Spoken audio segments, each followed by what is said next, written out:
Magandang araw po sa inyo lahat. Ako po si Christian Esguerra. Welcome po sa ating pinakabagong episode dito po sa ating Facts First Convos. Okay, dito nakakausap natin iba't ibang mga political thinkers. And for this particular episode, ang makakasama po natin ay si Senator Bam Aquino. Magandang umaga po, Senator. Hey, Christian. Good morning. Finally, natuloy yung interview natin. Okay. Unfortunately, ang mag-uusapan natin dito, mabigat na problema sa ekonomiya. And I know many of our people are looking for concrete solutions. Exactly. Fast, okay? So let's talk about the measures you think that should be put in place to address the real concerns of ordinary Filipinos in the amid this crisis. Tama. So unang-unang, ang pinaka-problema ng taong bayan ngayon yung presyo ng bilihin, no? At yung pagtaas ng presyo ng diesel at gasolina, nagtutuloy-tuloy yan sa presyo ng bilihin. Even if matapos yung conflict sa Middle East, itong epekto ng pagtaas ng diesel at gasolina natin, magtutuloy-tuloy yan eh. And ilang buwan pa yan. So mahalaga na mabantayan talaga yung presyo sa mga palengke, yung presyo sa mga grocery, yung tulong sa ating MSMEs, yung tulong sa ating transport workers. Kung yung jeepney driver tsaka tricycle driver natin ayaw nang lumabas kasi hindi na sila kumikita o hindi na sapat yung kita nila at tumigil sila, titigil yung buong ekonomiya natin. So mahalaga na matutukan natin yung presyo sa palengke, tulong sa MSMEs, tulong sa ating transport workers. And then yung dalawa, kung talagang maging mas malala pa to, Christian, kailangan natin bantayan yung mga ospital at mga paaralan. Nung pandemya, nakita natin nagsara yung mga paaralan. That led to an education crisis. So mahalaga that the resources of government nandyan para yung mga paaralan natin manatiling bukas. Yung tulong sa mga guro, sa mga estudyante, support para our schools are kept open, and of course our hospitals. Huwag tayong papayag na yung mga nurse at doktor at hospital workers sa sobrang taas ng presyo ng transportasyon or wala na silang makuhang transportasyon ay posibleng maging problema rin yan sa ating mga ospital. Number one is really to address the prices. No? Yun talaga yung pinakauna. Number two dyan, yung ating transport workers, MSMEs, and then of course yung three areas na kailangan panatiliin nating bukas at maayos. No? These are yung palengke, yung ating mga ospital at yung ating mga paaralan. Let's talk about the actual measures that are put in place by the administration. Anong tingin niya rito? No? Unang-una yung 5,000 peso subsidy, cash assistance subsidy for drivers. Tapos mayroon sa farmers, no? Sapat ba ito? And how long can we sustain this? Sapat siya dun sa nakakakuha. Kung hindi ka nakakuha, Yeah. 'di ba? So yan naman lagi yung problema sa mga gantong klaseng programa. Magbibigay tayo ng tulong, tama yan, pero dapat yung pagbibigay natin kumpleto, no? I think the first time 57,000 lang yung nabigyan. Napakarami nating transport workers. Always yung ating tricycle drivers, ang sinasabi nila, nahuhuli sila sa pagbibigyan ng tulong, no? So kung meron tayong programang ganyan, dapat kumpleto. It should be to all of the transport workers. Lahat ng mga matatamaan kailangan makakuha ng tulong. Now sa budget natin, Christian, there's over 220 billion pesos na ayuda programs, no? Pag pinagsama-sama mo lahat ng ayuda programs ng gobyerno, aabot yan ng more than 200 billion. So mahalaga na magamit yan ng tama, no? Sa tamang panahon at sa tamang paraan. And mahalaga na matarget natin yung matutulungan natin. So, you have your transport workers, nandyan yung ating agricultural workers, farmers and fishermen, nandyan yung ating MSMEs, kasi karamihan ng mga Pilipino nagtatrabaho sa mga maliliit na negosyo. So, kailangan mo ng support program para sa kanila. And then, support program para sa mga nasa palengke para hindi magtaasan yung presyo sa ating mga ospital at ating paaralan. No? Yun yung mga kailangan nating maalagaan talaga, matulungan talaga natin. Okay. Pero yung crisis itself, no? May binanggit ang Malacanang na wala pa tayong crisis pagdating sa langis, sa gasolina dahil sapat pa raw yung supply, no? Well, alam mo, parang hindi ko alam pa paano ipapaintindi sa ordinary Filipino. ako di ko rin naintindihan eh. Honestly, nung sinabi kahapon nata yun, no? Parang lahat nagkamot ng ulo, no? Siguro, tingin ko, ang ibig nilang sabihin, meron pa tayong supply. Oo. Pero pagdating sa krisis, maraming Pilipino, nasa krisis na. You know, kung jeepney driver ka, nasa krisis ka na eh. Kung tricycle driver ka, nasa krisis ka na eh. Kung nagko-commute ka, kinakabahan ka na tumaas ng sobra-sobra yung fares natin, di ba? And if you look at our businesses, nag-worry na sila sa input cost nila, sa kanilang costs para panatiliing bukas yung kanilang mga negosyo. nasa krisis na rin sila. Yung ating OFWs, nasa krisis na rin sila kasi naramdaman nila yung mga pagsabog sa ere, sa kanilang mga kinilalagyan sa Middle East. No? So, we are in crisis already. We have to address that we are in crisis already. At kailangan magsimula na yung mga measures to address this crisis. Isa ako sa mga nanawagan na ibaba yung excise tax. I think that's one move that can help lower the price of diesel and gasoline at the gasoline stations. I've always been against the excise tax kahit nung unang panahon pa nung train law. Isa ako sa mga boboto against the train law. Dahil dyan, How about yung VAT? yung VAT, kailangan pag-usapan na rin yan. In fact, in our caucus, na pag-uusapan yung VAT, a number of us are in favor of suspending the VAT on petroleum, pero humingi ng konting oras yung ating Department of Finance, no, na kung pwedeng pag-aralan pa nila. Right now, ang talagang pinupush natin yung excise tax that's already passed. Itatransmit na yan sa Malacanang. And very soon, the President will have the power to suspend the excise tax on fuel. Sa diesel, pwede yung mga 10 pisong pagbaba. Sa ating gasoline, maybe about 6 to 7 pesos. Pero Christian, kailangan mabantayan rin natin yan. Kasi yung ating oil companies, posibleng matago lang yung pagbaba ng excise tax, di ba? So kasama dun sa batas, nakalagay rin dun na merong oversight function yung Senado at Kongreso na tingnan talaga na dapat mag-reflect yung pagbaba ng presyo sa ating consumers, no? Yung oil deregulation law, are you in favor of repealing it or somehow fine-tuning it to give more teeth sa gobyerno? Palagay ko panahon na tingnan yan ulit, no? At the minimum, kailangan makita natin yung pagpepresyo ng mga oil companies. Be more transparent. Be more transparent, itong VAT, itong excise tax. Kung meron tayong measures para pababain yan, nais natin makita na bababa talaga yan. At mangyayari lang yan kung mas bukas sila sa kanilang pagpepresyo ng diesel at gasolina. So, we're talking about it. I'll be honest with you. We're talking about repealing it or amending it or reforming the Oil Deregulation Act. Mahalagang tingnan yan. Sa mga panahon ngayon, mahalaga na yung taong bayan, may nakikita silang movement mula sa gobyerno sa pagtulong sa kanila. Isa ko nakikita pang concern dito, Senator, yung yung mga miyembro ng lower middle class. Hindi pong isang tumbling na lang. Exactly. Balik sa kahirapan. Ito mga measures na ito, no? Because we don't really know how long this crisis would last. Paiba-iba yung messaging also from Trump, di ba? Pero do you think we are doing enough so far to deal with this? Hindi pa eh. Hindi pa. That's why yung ating panawagan, tulong sa mga MSMEs, tulong sa mga minimum wage earners. Tama ka eh, yung ating lower middle income level, yung angat na sila sa 4-piece level. Yeah. Kasi yung 4-piece, malinaw yung programa kung paano sila tulungan. Pero itong next level na ito talaga ito yung masang Pilipino naghahanap ng tulong eh. Ito yung talagang matatamaan pag tumaas yung presyo sa palengke. So, kailangan may programa para sa kanila, no? So, nandyan yung ayuda. Of course, ang tagal natin pinag-uusapan yung ayuda programs. Ngayon na nandyan na yan. Ngayon na nakapondo dyan over 200 billion. Ngayon yung panahon na magamit yan ng maayos at tama.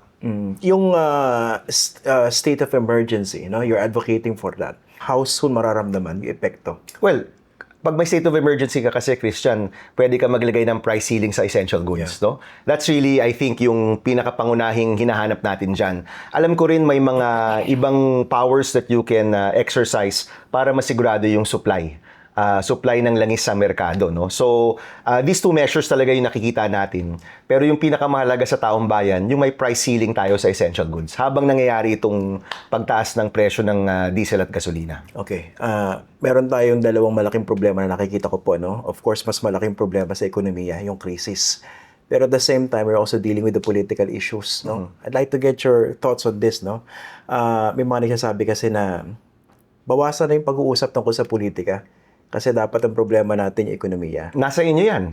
Kasi kayo yung laging nag-bring up ng politika. Ako, honestly, Christian, as you know, nandito kami para magtrabaho. And right now, any talk about the next elections, anong mga grouping, tandem o survey, palagay ko, mas naiinis pa yung taong bayan. Ang hinahanap nila, aksyon pagdating dito sa mga problemang ito. And ang hinahanap nila, magtulungan naman kayo. Here in the Senate, to be fair, pagdating sa ekonomiya, may kakayahan kaming magtulungan at may kakayahan kaming magsama-sama. So, I agree na right now, ang economic crisis natin ang pinakamahalagang pag-usapan. Ito muna ang i-focus natin. Pero at the same time, gumugulong, for instance, yung elephant in the room. May impeachment proceeding sa House, no? Anong attitude nyo rito? Well, the context ano of all kasi, it's a constitutional duty of the Senate to try any impeachment that is brought up by the House. At handa naman kami. Handa kaming maging judge, maging mga judges dito. Handa kami na tingnan yan fairly. Pero that's really up to the House kung anong gagawin nila dyan. I think ang Senado, ang masasabi lang namin, kung ano man ang gagawin nila, handa kami dito. Mukhang matutuloy ba yung forthwith kung sakasakali?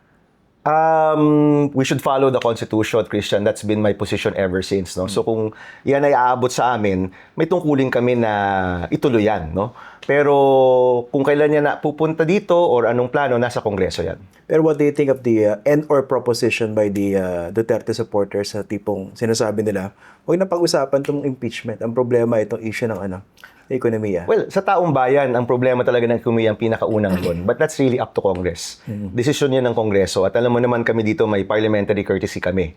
No? So, whatever Congress decides, kung i-decide nila na itaas yan sa amin, handa kami dito. Kung i-decide nila na ipagpaliban yung impeachment hearings, then that's really up to them already. Ito po nakadikit sa issue ng bituka to, no? Kasi inisip ko rin dati, kung yung pondo ng bayan hindi naman kinulimbat, mas marami tayong maitutulong. Exactly. Ibig sabihin, kaya dapat pagsabayin yung pag-address economic issues at saka accountability. Ang tanong ko po, para nakakalimutan na yata dito sa issue ng flood control. What do you think? Well, alam mo, we're also tracking social media, no? Siyempre, nagiging, it takes a backseat to the economic problems. Pero Christian, hintayin mo lang mag-rainy season ulit at magbabaha ulit at aakyat ulit yan sa isipan ng mga tao. And you're absolutely correct. Kung hindi yan nanakaw, ang raming pera natin, no? Para sa classrooms, para sa tulong sa mga nangangailangan, para sa ating mga ospital. Babalik at babalik tayo dyan eh. Yung bansa natin, napakalaki ng budget. Kung ninanakaw ang 1 trilyon dyan, 1 trilyon yung piso na hindi pupunta sa taong bayan. At kapag panahon ng krisis, ito yung panahon na kailangan mo ng cash. Kailangan mo ng pondo. No? Ito yung panahon na itong budget na ito yung dapat binibigay sa ating mga magsasaka, mangingisda, sa ating mga nagbebenta sa palengke, sa ating transport workers. This is the time that we should have all of this cash. At kung tatanungin mo ako, dapat nakahanda yung gobyerno dito. Kung sasabihin sa akin, walang cash o walang pondo, ang tanong ko, saan napunta yung pera? Diba? And you're correct. All of these years na nagnanakawan lang tayo, yung perang yan, dapat napupunta yan sa taong bayan, dapat napupunta yan sa progreso ng ating bansa. Nababagalan din ba kayo dun sa proseso ng pagpapanagot, especially dun sa mga malalaking isda? Oh, hindi lang ako. I think lahat tayo. I think lahat tayo. Ang hinahanap natin dyan, Christian, ikulong ang sangkot, ibalik ang pera, baguhin ang sistema. Yung ikulong ang sangkot, we're still waiting, di ba? Naghihintay pa rin tayo. Yung ibalik yung pera, parang last I heard, may mga measures to reclaim, pero ilang billion lang yan, umaabot ng hundreds of billions yung nanakaw sa atin. Baguhin ang sistema, yung bill natin, yung kadena bill, we're still waiting for the congressional version. I have a commitment from them na ipapasa yan in the next session. So hopefully, before the next SONA, pasado na yung kadena law. And that will create the measures para mas magkaroon tayo ng transparency. At least yun, may movement. Pero I think yung taong bayan, naghihintay talaga na gumalaw dito. Now, ito na yung crisis na ito. We have to address this crisis first, no? Kasi kung tutuusin itong posibleng pagtaas ng presyo ng bilihin, baka, we don't know, baka mag-lead into a supply crisis. Pag nagka-supply crisis tayo, Christian, titigil ang ekonomiya natin. So, all hands on deck, kailangan nakafocus tayo dito. Pero ako, ang alam ko hindi ito mawawala. Kasi as soon as magsimula ang rainy season, pag pumatak na yung June or July, nagsimula na yung rainy season, nagsimula na ulit yung pagbaha, maalala ng tao yan. And I'm hoping that we can see resolution on these cases even before the next State of the Nation. If I'm not mistaken, you were among those that signed, no? Yung Blue Ribbon Committee report, at least yung partial. Yes. Ano bang kinabukasan ng report na yan? Well, it's still being routed here. So, Pero what's keeping it from coming to fruition? At least yung logical conclusion niya. You have to ask the other senators, no? But Yeah, from your perspective. It's being routed now. Nakalagay naman doon na yung mga nabanggit, kailangan imbestigahan, kailangan ng further fact-finding, and therefore I signed that.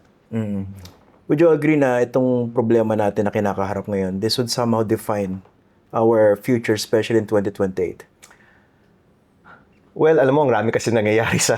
ang tagal pa kasi ng 2028, Christian. It's Matagal na malapit. Matagal na malapit, exactly. No? 2 years away, nobody expected na magkaka-crisis tayo na ganito even in January, right? No? Hindi natin ina-expect to. So marami talagang mangyayari. Palagay ko yung lahat ng mga instances na ito yung magli-lead up to the 2028 decision. Sana ang taong bayan, yung makikita nila, yung hanapin nilang mga leader, yung kayang mag-address ng mga krisis na ito, no? Kayang tugunan yung mga problema, kayang umaksyon ng mabilis, at maging matibay, no? Pagdating sa mga issues ng korupsyon. Nakakahiyang pag-usapan ang gantong politika habang nagkakakrisis tayo. It's not the right time. Ang politika, may tamang panahon yan. May tamang oras yan, and right now it's just not the right time, honestly. The more we talk about politics, the more we divide the country. Now is the time we have to bring people together, no, to address these problems genuinely, no? Sen, ito last question, no? Kasi I've been meaning to ask you about this. No? Yes. I'll give you the opportunity to clarify this because you've been bashed all over social media because of that ideally comment, no? Basahin ko lang, no? Sabi niyo, ako personally, nasabi ko naman to noon pa, yung mga nangyaring pagpatay sa ating bansa at kailangan po nating harapin na nagkaroon talaga ng extrajudicial killing sa ating bansa, ay dapat po ang trial niyan, ideally, ay dapat dito talaga sa Pilipinas. Yes. Kasi mga biktima po ay nandito rin sa Pilipinas. But you also clarified that you are respecting the process sa ICC. Yes. Unang-una, do you think, paki-clarify na, what exactly did you mean? Okay, alam mo, Christian, hindi kasi siya binary na either dito ka or dito ka, no? We can respect the ICC process. In fact, isa ako sa mga nagbumoto na manatili sa ICC. So we respect the ICC process. Pero aminin na natin, kung mas malakas yung bayan natin, kung mas maganda yung judiciary natin, kung mas matibay yung ating bansa, we should be able to resolve our issues here in our country, no? And I know most Filipinos feel the same way. Kung mas malakas tayo at mas matibay tayo. Now, it was the decision of the President na dalhin si President Duterte sa Hague, no? In another universe, kung iba yung presidente o iba yung circumstances natin, we should be able to decide on those cases here. Kaso lang hindi, no? Now, ito yung tanong ko. Yung position ko na yan, I've had that position matagal na. In fact, we probably talked about it even before. I've been on Karen Davila's show before talking about this, even in 2024 or 2023 pa. Matagal na yan. Ang nakapagtataka, mula sa statement ko na yan, naging vice presidential ako ni Sara Duterte within 2 days. No? So, I think nakapagtataka kung paano nag-evolve yung sinabi kong yon into something completely political again. Pwede naman natin tingnan yung issue na yon bilang isang posisyon ko. Maybe other people may not agree with me. But I know for a fact that most Filipinos will agree with me na we wish and we hope and we should aspire to have a justice system na mas malakas sa ating bansa so we can resolve our own issues here. Kasi ang kritisismo puro is late na yung ganong komento given the gravity of the drug war that happened. Well, it's my position, Christian. You don't regret saying that at that time? No, because that's my position, no? Sabi ko naman, we respect the ICC process, pero as a leader of the country, we should aspire to have a stronger justice system. Kailangan tinatrabaho natin yan. Now, alam ko, marami tayong kaibigan. Focus sila sa Hague. And that's been their life's work already na matuloy yung mga trials sa Hague. Naintindihan ko sila. Pero, intindihin nyo rin yung posisyon ko na bilang isang gumagawa ng batas, isa sa mga nagpapanday ng ating kinabukasan, na dapat ang ina-aspire natin, maging matibay tayo enough, maging malakas tayo enough, na kaya nating ma-resolve yung issues natin sa sarili nating bansa. I think, in the end, yun dapat yung inaasam-asam natin. Yun naman yung ibig ko sabihin. Hindi ko lang alam kung bakit na-twist na siya. Kasi na-twist siya bigla eh. Na si Senator Aquino, ano na yan, lumipat na ng side, lumipat na ng politika. Siguro nag-a-apply na Vice President ni Sara Duterte. Paano nangyari yung ganong usapan? I mean, you were there, di ba? How do you go from a logical leap mula doon papunta sa politika? So, babalik ako, masyadong nakafocus tayo sa politika. Lahat na lang may kulay politika. Di natin kayang tingnan yung mga problema bilang mga problema na dapat tugunan. We have problems that we see that we need to address. Our countrymen, ang rami mga issues na hinaharap, kailangan nating tulungan. Yung politika, honestly, nagugulo. Yung kulay ng politika, nagugulo ang lahat ng trabaho at ang mga statement na ganito. Nagkabati na ba kayo ni Barry Gutierrez? I heard sinitan nyo siya tungkol dyan eh. Well, I talked to you about it. Siya yung nagsabi niyan, di ba? Tama ba? Yes. Nagkita kami sa birthday party ni Senator Risa. So we talked about So it. what happened there? Wala, pinag-usapan namin. Oh. Did you Yun. feel bad about it?